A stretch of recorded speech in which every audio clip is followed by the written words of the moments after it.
你有冇試過坐得耐起身，隱隱約約條腰同個 hip 都有少少唔舒服，但係又講唔出係乜嘢問題？你可能係腰帶肌太緊啦。我哋嘅腰帶肌由腰椎嘅兩側穿過我哋嘅盤骨，連接我哋嘅大腿骨內側。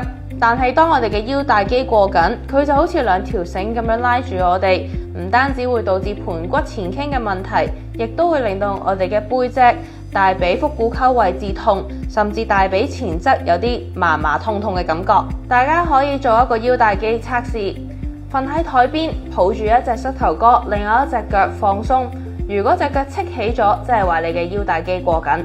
而以下呢幾個運動可以有效幫大家放翻鬆你哋嘅腰帶肌。第一個運動係腰帶肌嘅伸展，維持一個弓步，然之後將身體微微向前移，同時保持我哋盤骨要往後傾，然之後深呼吸，感受我哋腰帶肌嘅伸展，注意避免腰部向後咬。同一個姿勢保持15至20秒。第二個係腰帶肌嘅靜態收縮運動，面向天瞓，舉起隻腳，然後同手鬥力，維持30秒，感受我哋腰帶肌嘅收縮。重複4至5次就可以啦。